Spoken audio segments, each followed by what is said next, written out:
Quem é João Francisco de Carvalho Pinto?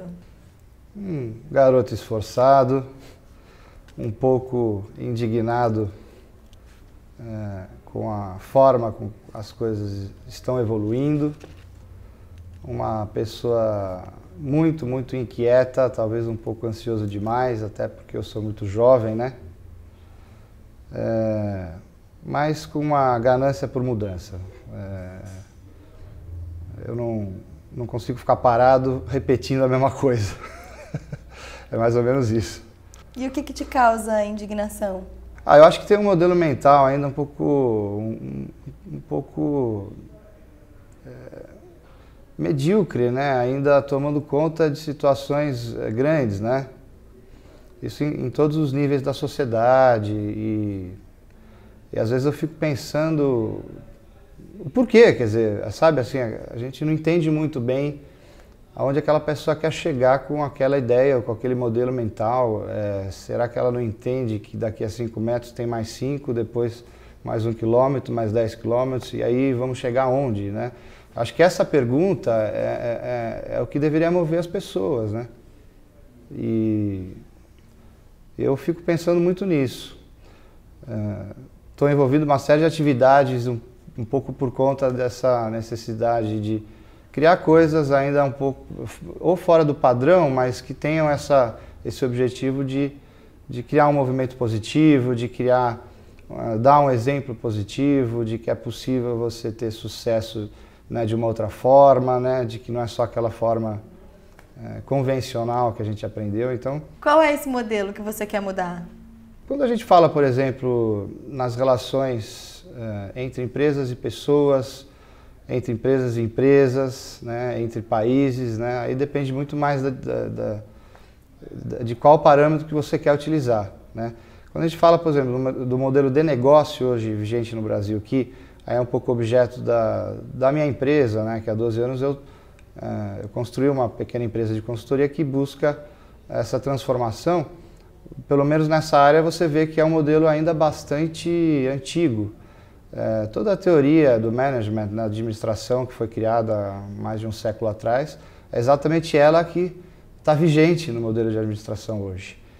Por mais que tenham evoluído aí algumas concepções, né, mais humanistas ou mais voltados a um pensamento integral, a um pensamento de longo prazo, o que você tem hoje é o que vem dos grandes acionistas e investidores num trabalho em cascata, chega dentro da organização, que é o lucro daqui a um mês e custe o que custar. Algumas empresas têm uma mentalidade diferente, mas o que predomina no mercado, infelizmente, é isso. E o mundo está caminhando para a concentração dos negócios em grandes negócios, né? Para que os pequenos sejam engolidos e os grandes se tornem cada vez mais poderosos do ponto de vista econômico, político, etc. Então, o modelo que está vigente em negócios hoje ainda é o lucro rápido e a qualquer preço, né?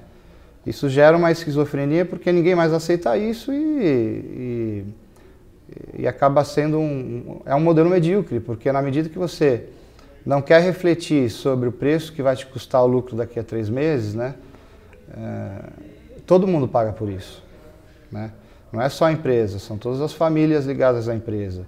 A empresa não tem só o funcionário, tem cliente, tem fornecedor, tem as comunidades do entorno, né? Então eu estou falando só do ponto de vista do management, né? O pensamento que é vigente na administração da empresa é o pensamento ainda linear, né? É o pensamento, eu preciso fazer isso para depois vir isso, quer dizer, eu sou responsável por X, você é Y, então se você precisar um pouquinho do meu X, essa é a minha área, aqui você não entra e eu também não interfiro na sua. Quando na verdade, o modelo que vai acabar sendo necessário é um modelo diferente, é o pensamento integral, né? É a quebra das segmentações para que todo mundo entenda aonde que ela está inserida, quer dizer, ela é uma ferramenta, uma engrenagem de um todo, essa visão sistêmica, quer dizer, a relação da empresa com as partes, né? Com qualidade, com respeito, com ética, que hoje não existe. Então, existe muito pouco, né? Então agora vamos falar, por exemplo, do modelo que está vigente numa visão mais macroeconômica do mundo econômico que rege as relações dos países, das empresas, as relações comerciais. Né? O que nos diz hoje que é riqueza? É o PIB.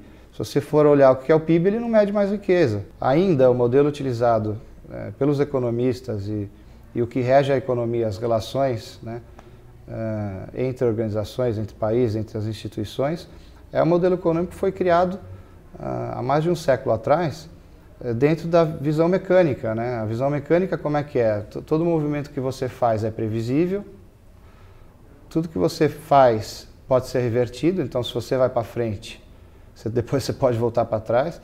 E na verdade as relações hoje humanas, a sociedade, é o contrário desse modelo.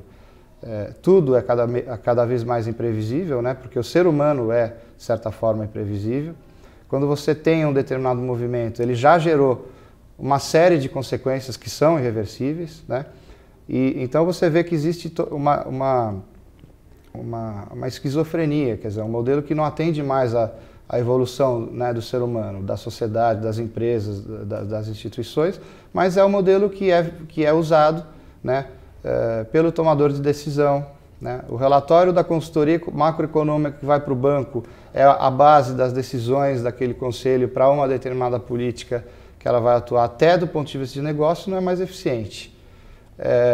Então, quando eu falo do modelo, quer dizer, depende do parâmetro que a gente está falando, mas de qualquer forma a gente está sendo orientado ainda por um modelo muito antigo, tanto do ponto de vista da empresa e da sua relação com as pessoas, com as partes, quanto do ponto de vista macro, né, de como que o mundo está. Acho que um dos objetivos da Rio+20 era criar uma forma de avaliar a riqueza por outras perspectivas, né? Porque o PIB é aquilo que diz se um país é rico ou não, ele é completamente defasado. Eu posso ter um PIB gigantesco, só que uma desigualdade social tremenda. Então, como é que eu vou colocar no conceito de riqueza a questão humana, a questão ambiental?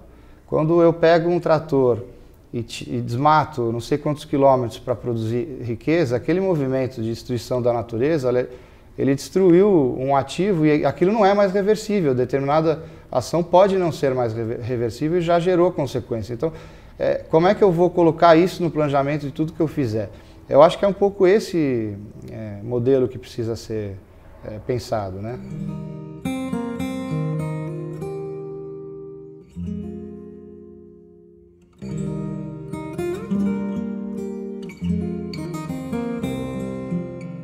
Qual é esse modelo novo que você acredita?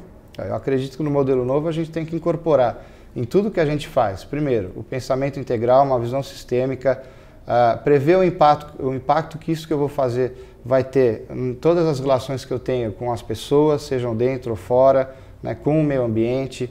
Não pensar no lucro daqui a um mês a qualquer custo, eu tenho que pensar sim no custo para obter esse lucro e se eu vou gerar ou destruir valor numa perspectiva de maior prazo. Eu acho que é por aí. Principalmente eu acho que a questão dos valores humanos, sabe? Eu acho que as pessoas não colocam os seus valores no centro das decisões, né? Então, se eu pego o meu crachá, venho para uma empresa para pagar as contas, é por isso que os executivos estão todos alcoolizados, né? Isso existe pesquisa, estão em depressão, altíssimo de depressão, estão infelizes, né? Então, quer dizer, o nosso modelo está levando as pessoas a se drogar para aguentar o tranco, a beber, a se afastar da família, a tomar decisões dentro de organizações completamente antagônicas com seus valores pessoais. Ela vive uma realidade dentro da empresa que não satisfaz, não tem significado nenhum para a vida dela. Então, eu não sei, esse é o modelo que eu acho que precisa ser mudado. O negócio tem que ter significado para a pessoa, né? Eu acho que é por aí, né? Eu fui criado com uma base afetiva muito grande. Eu me reconheço como uma pessoa que tem muita capacidade de amar, né, de valorizar as pessoas, de ter respeito, né, pelas pessoas. Essa autoestima, essa valorização, né, do ser humano é uma coisa que fez muito parte da minha criação, né?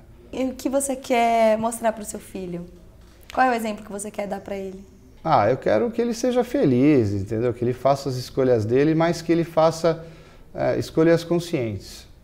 porque eu acho que o espírito aventureiro tem limite. Desde que ele saiba as consequências, né, de que cada escolha que ele fizer vai ter uma consequência. E não tem nenhuma pequena escolha que vai passar batido. Eu acho que é uma coisa que ele tem que aprender.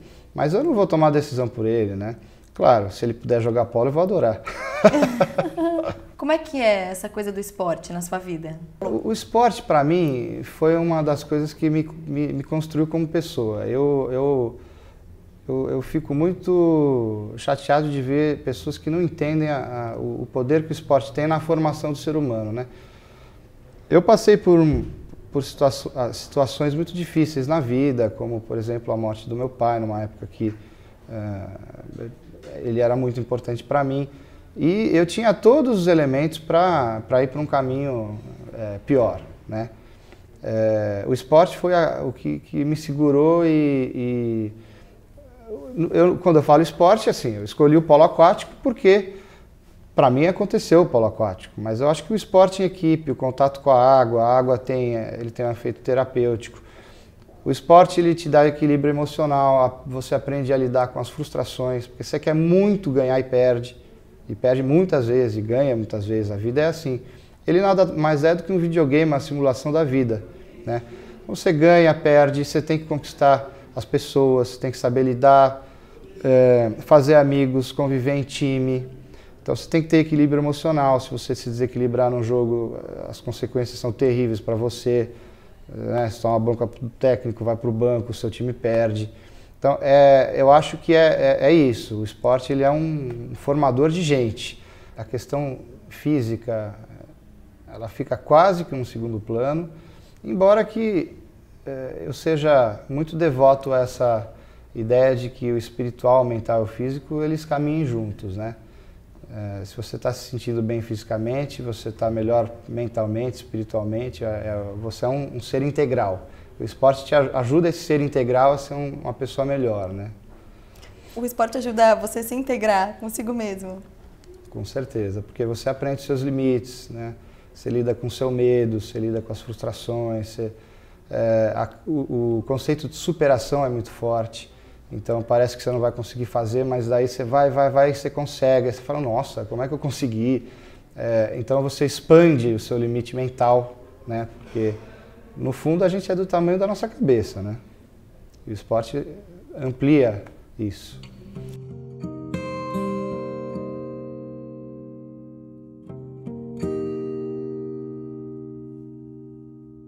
Como é que o esporte está ligado com a espiritualidade para você?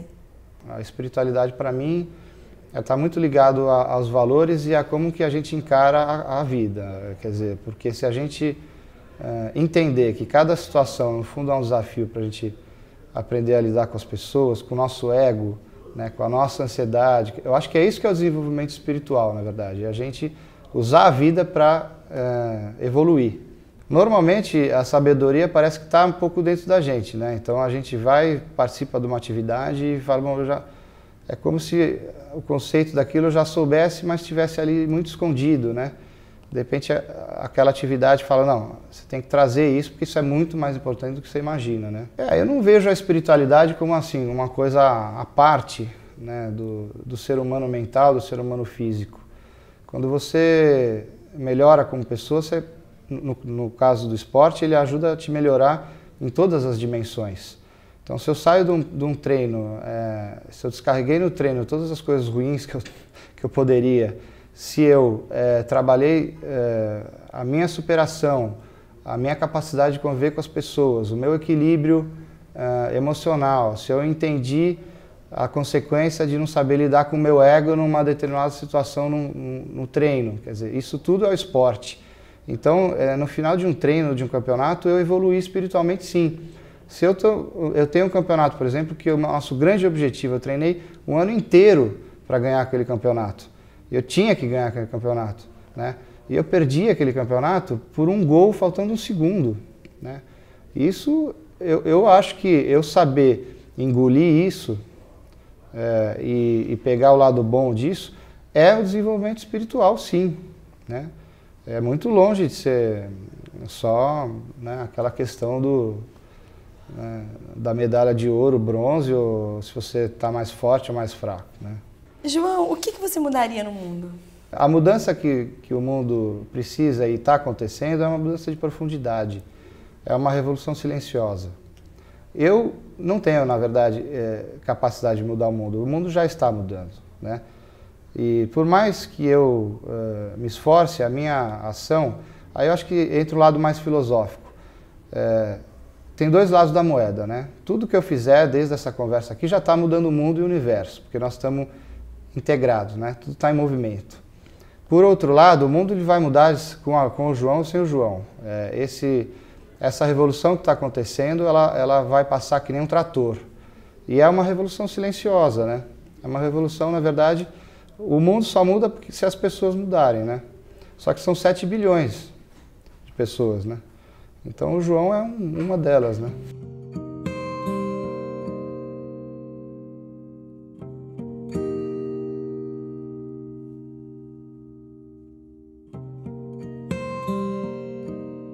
Qual o exemplo que você quer deixar, o seu legado pessoal?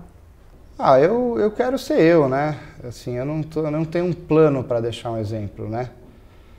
Mas eu sou uma pessoa muito pouco conservadora, isso tem um lado ruim. Eu quero mostrar para as pessoas que elas têm que pensar diferente e ousar e fazer coisas diferentes, porque eu investi, por exemplo, todo o dinheiro que eu tinha num projeto completamente maluco, né? Por quê? Um projeto ligado à energia.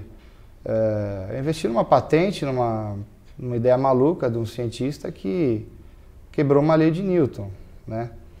E aí todo mundo falou, João, você é completamente maluco, que você vai acreditar num negócio desse.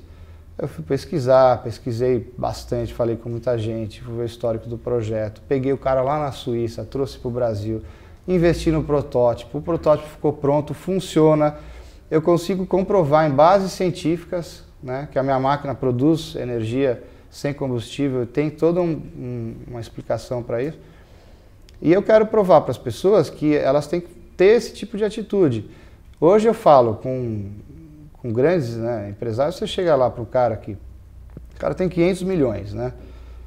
Você mostra um projeto desse, de repente você precisa de 1 milhão para esse projeto evoluir para a próxima etapa?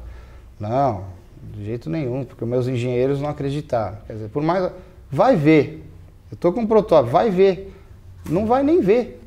Então o exemplo que eu quero deixar para o mundo é isso. Vai ver. Eu acho que, sabe, desconstrói isso que te ensinaram. Vai querer ver. Queira ver. Porque se tem uma pessoa que está te dizendo que funciona, que tem um protótipo, não tem nenhum motivo para você chegar e falar, não acredito em você e nem vou ver. Eu acho que entra um pouco naquela coisa do modelo mental. Então eu fui falar com vários empresários, tem empresário, sabe, que tem centenas de milhões de dólares no bolso, e para o cara é que nem eu comprar um picolé na esquina, entende? Mas o ego é tão grande que ele não vai nem querer ver. Por quê? Porque é muito revolucionário para aquilo que ensinaram. Então ele vai se apoiar, né, na opinião do engenheirinho dele, né? O engenheirinho dele não vai entender o projeto, vai dizer que aquilo não funciona. Por quê? Porque o projeto vai contra uma lei de Newton. Então, se vai contra uma lei de Newton, não pode funcionar. Então, eu acho que as pessoas, a humanidade está mudando muito rápido. Esse é o legado que eu quero deixar, né? Queira ver, invista em coisa que vai melhorar a humanidade. Esse projeto, por exemplo, fazer energia sem emitir CO2, né? Sem combustível, sem usar. Vamos querer ver, pô. Só querer ver. Acho que é isso que é o modelo mental. E o que te faz feliz? O que me faz feliz é ver as pessoas felizes, né? Eu adoro ver gente feliz. E eu detesto ver gente triste, eu detesto ver violência. Eu sou que nem uma criança que fica traumatizada. Qualquer ceninha do Datena, para mim, é insuportável. É insuportável, eu fico traumatizado, eu fico pensando dias naquilo. Então, eu acho que essa mídia tem que ser mais construtiva, né? Agora, eu acho que para eu ser feliz, eu precisaria ver mais gente feliz do que triste, viu? E essa mídia mais construtiva, o que seria notícia nela? Eu acho que as coisas boas, né, que estão acontecendo, as novas propostas que estão surgindo, Eu acho que tem que mostrar a gente feliz.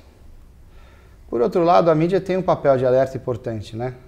Eu não sou a favor daquela mídia positiva, que às vezes também existem algumas correntes defendendo, né? De só mostrar coisa boa, porque aquilo tem uma interferência, né, na percepção coletiva. Eu acho que tem que ser meio a meio.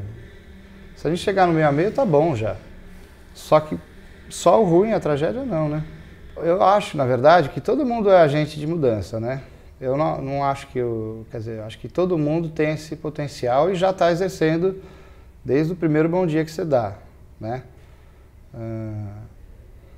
Talvez a mensagem que eu deixe é descubra esse potencial de mudança que tem dentro de você, porque talvez alguma coisinha diferente que você faça possa ter uma repercussão que você nem imagina.